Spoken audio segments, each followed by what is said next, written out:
SMS presenting cold skin.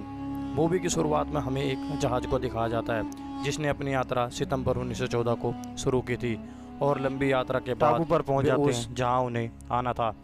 दरअसल इस टापू पर वो फ्रेंड को छोड़ने आए हैं जो एक वेदर ऑफिसर है जिसे यहाँ रहकर अगले कुछ दिनों तक हवा की तेज़ी दिशा आदि का डाटा कलेक्ट करना है। यह टापू बिल्कुल वीरान है। ये इतना सुनसान था कि एक चिड़िया भी दिखाई नहीं दे रही थी। अब ये वेदर ऑफिसर का सामान जहाज़ से उतारकर उसके रहने की जगह ले जाने लगते हैं। वो देखते हैं कि ये मकान लकड़ी से बना हुआ टूटा फूटा है जिस पर कोई ख़ास भरोसा नहीं किया जा सकता। मकान में पहले वाला वेदर ऑफिसर जो पिछले साल यहाँ पर आया था वो नहीं था। इधर उन्हें घर की खिड़की के सामने की तरफ एक लाइट हाउस नज़र आता है और पिछले ऑफिसर को देखने फ्रेंड व जहाज़ का कैप्टन वहाँ चले जाते हैं। लाइट हाउस में वो देखते देखते ऊपर आ जाते हैं। ऊपर उन्हें एक आदमी सोता हुआ मिलता है। उठाने पर वह काफ़ी देर के बाद आलस में उठता है। उसकी हालत काफ़ी ख़राब लग रही थी। जैसे वो कैप्टन गुरनर से पिछले वाले वेदर ऑफिसर के बारे में पूछता है कि वो कहाँ है, तुमने उसे कहीं देखा है, हम उसे ले जाने आए हैं। उन्हें पता चलता है कि वो काफ़ी समय पहले कहीं चला गया है और अब सब उसकी कोई खबर नहीं है। गुरनर उसे कहता है कि मैं उसे काफ़ी वक्त से नहीं देखा है। अब टापू से जाते वक्त कैप्टन फ्रेंड को एक पिस्तौल देता है ताकि ज़रूरत पड़ने पर वह उससे बचाव कर सके। कैप्टन कहता है कि तुम अपना ध्यान रखना, हम तुम्हें लेने आएंगे। अब फ्रेंड यहाँ 1 साल तक रहने वाला था ताकि वह वेदर डाटा कलेक्ट कर सके। इधर रात के समय सामान देखते हुए फ्रेंड को पिछले वेदर ऑफिसर की एक डायरी मिलती है। इसमें उसने अलग अलग जानवरों के चित्र बनाए हुए थे और अपनी वाइफ की तस्वीर भी रखी हुई थी। डायरी पढ़ते पढ़ते फ्रेंड को नींद लग जाती है और वो पूरी रात गहरी नींद में सोता है। अगली सुबह फ्रेंड वेदर डाटा कलेक्ट करने के लिए निकल पड़ता है। वो डाटा को एक डायरी में नोट करता रहता है। अब हमें रात का सीन दिखाया जाता है जब फ्रेंड बैठा हुआ था। उसे अपने दरवाजे पर कुछ आवाज़ सुनाई देती है। पहले तो उसे लगता है कि लाइट हाउस वाला गुरनर होगा, मगर फिर वो देखता है कि दरवाजे के नीचे से एक अजीब हाथ अंदर घर में आ रहा है और वो डर जाता है और कैसे भी करके वो अपनी रात गुजारता है। अगली सुबह बाहर आने पर उसे पैरों के निशान उसके घर से समुद्र की तरफ जाते हुए नजर आते हैं। अब वह लाइट हाउस में के पास जाकर गुरनर से रिक्वेस्ट करता है कि मुझे भी अंदर लाइट हाउस में रहने दो, मुझ पर कल किसी ने अटैक किया था। गुरनर कहता है कि तुम्हें बोट पर ही रहना चाहिए था और फ्रेंड को लाइट हाउस में मना कर देता है। इधर फ्रेंड वापस आकर अपनी रहने की जगह को चारों ओर लकड़ियां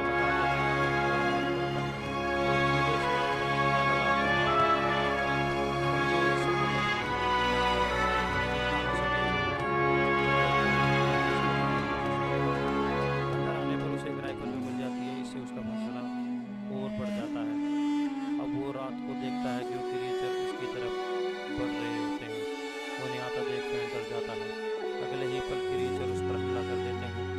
बचाव में फ्रेंड उन पर गोलियां चलाता है।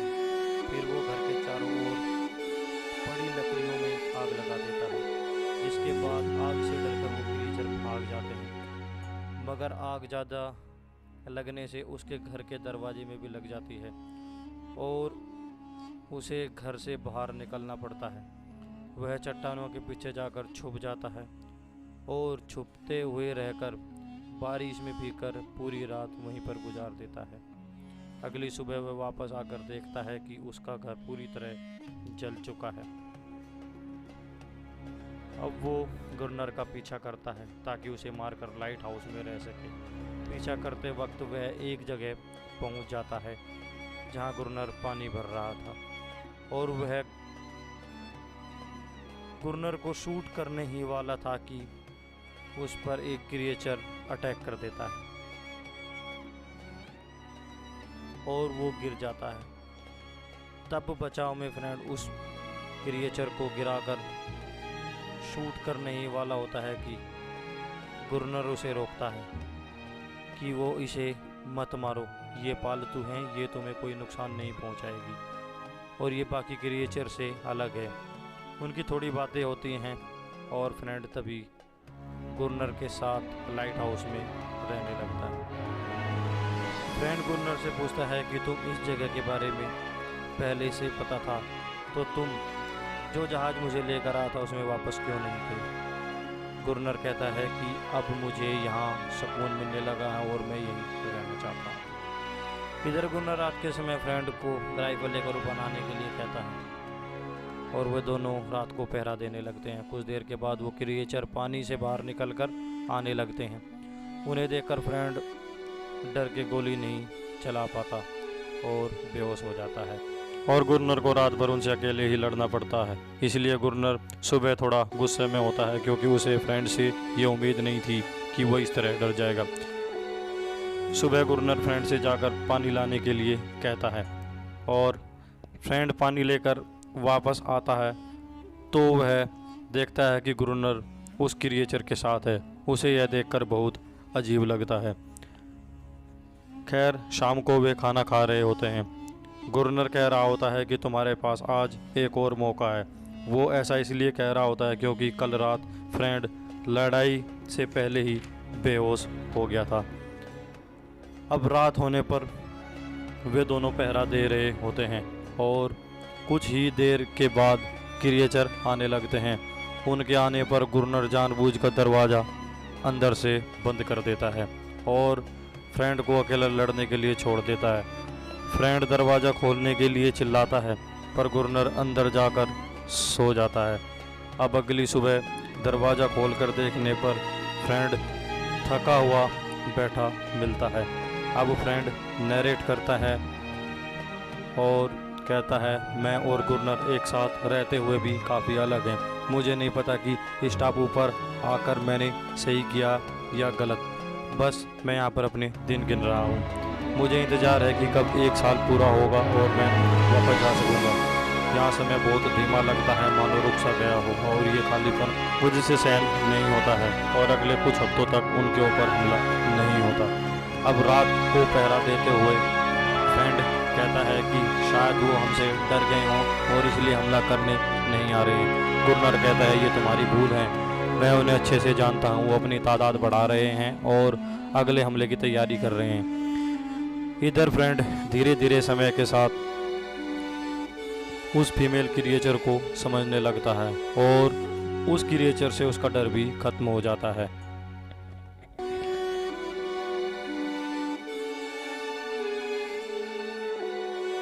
और वो उसका नाम भी रख देता है एनेरिस। इधर कुछ हफ्तों से उनके ऊपर हमला नहीं हो रहा था और वे रिलैक्स हो गए थे।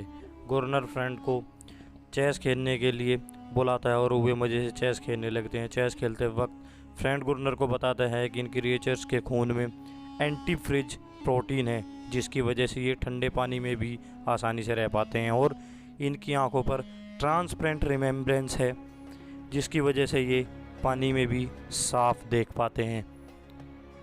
हम इन्हें रिसर्च के लिए ले जा सकते हैं, इससे हमारा बहुत नाम हो सकता है। वे इधर उधर की बातें कर ही रहे होते हैं कि उनके ऊपर अटैक हो जाता है और वो लाइट ऑन करना भूल गए थे और गुरनर और फ्रेंड जल्दी से ऊपर आकर उनसे लड़ने लगते हैं। आज जैसा कि गुरनर ने बताया था कि क्रिएचर की तादाद बहुत ज़्यादा होती है और लड़ते वक्त उनकी गोलियां भी ख़त्म हो जाती हैं, जिसके कारण उन्हें वहां से भागना पड़ता है। इसी दौरान एक क्रिएचर गुरनर के पैर को जख्मी कर देता है और फ्रेंड गुरनर को ऊपर खींचकर दरवाज़ा बंद कर देते हैं। अब वो उन क्रिएचर से घिरे होते हैं और डरे हुए फ्रेंड गुरनर से पूछता है कि अब क्या करें। जवाब में गुरनर गाना गाने लगता है और सुबह तक ऐसे ही इस उम्मीद में बैठे रहते हैं कि वे क्रिएचर शीशा तोड़कर अंदर ना आए और सुबह होते ही वे पानी में जाने लगते हैं। अब हम देखते हैं कि एनेरिस गुरनर के जख्मों को चाट कर ठीक कर रही होती है क्योंकि उसकी लार में ऐसा केमिकल होता है जो जख्मों को ठीक कर देता है।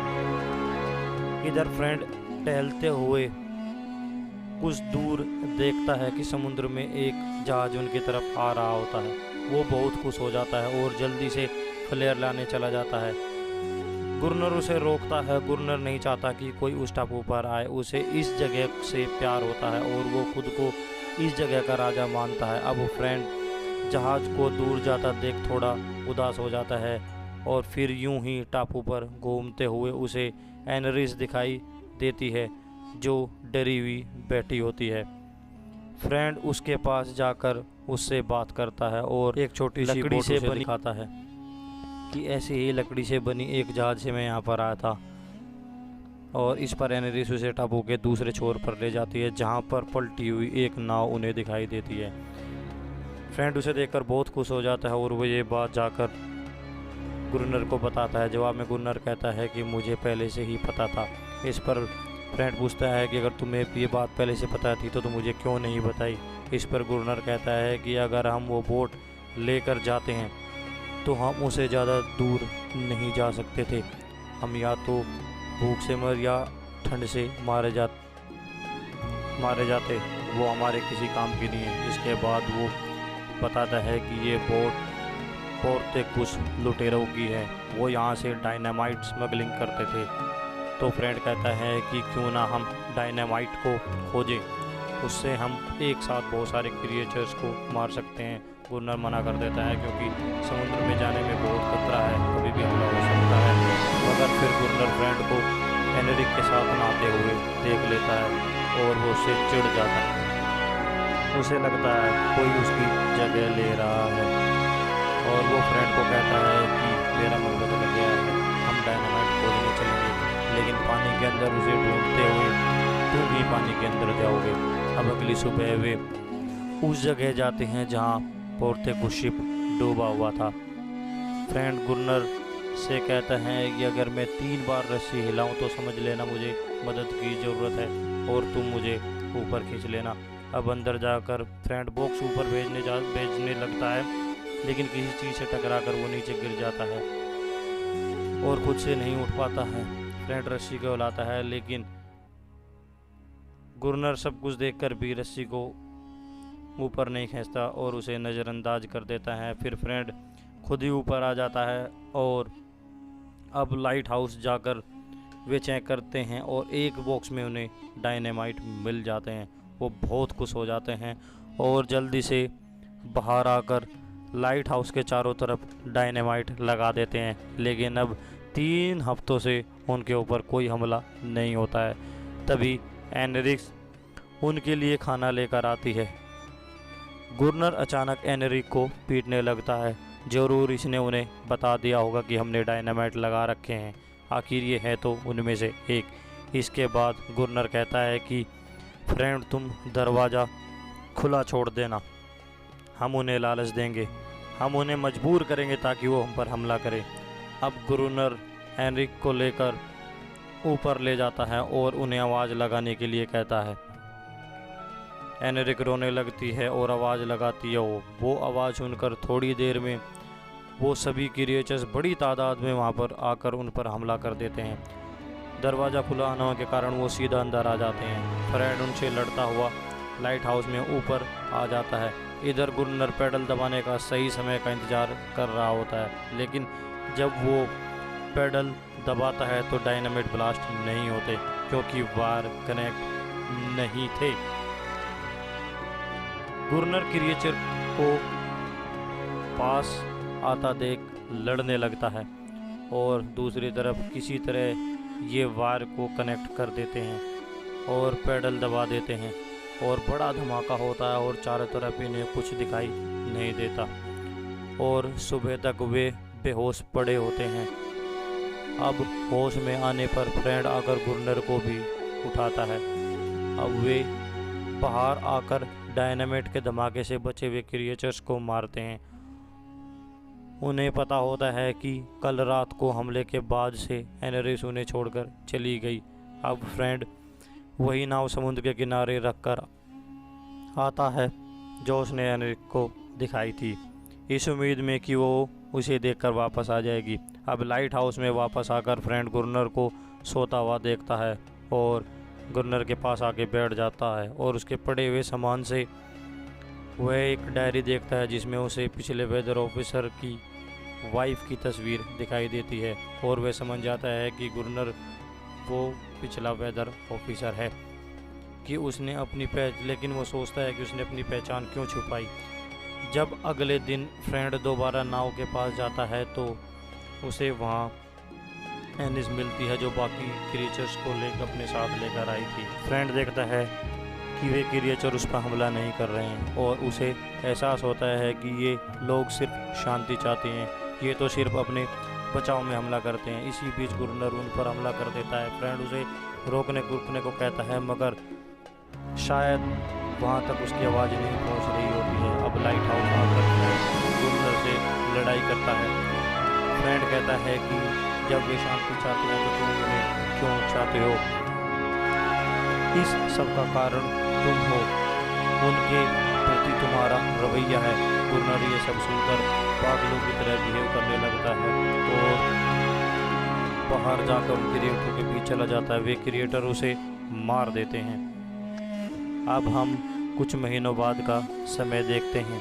अब पूरा 1 साल होने को है और नया कैप्टन एक नए ऑफिसर को छोड़ने के लिए वहाँ पर आया है। वे लोग फ्रेंड को बुरी हालत में देखकर गुरनर समझकर पूछते हैं कि बताओ फ्रेंड कहाँ है, हम उसे लेने आए हैं। फ्रेंड चाहते हुए भी उन्हें कुछ नहीं बताता और खड़े होकर खिड़की से बाहर आकर देखने लगता है और उनसे गुरनर बनकर ही बात करता है। वे बाहर समुद्र में खड़े शिप को देखकर सोचने लगता है कि आज मैं समझ पा रहा हूँ कि क्यों गुरनर यहाँ से नहीं जाना चाहता था, क्योंकि उसने अपनी पहचान छिपाई।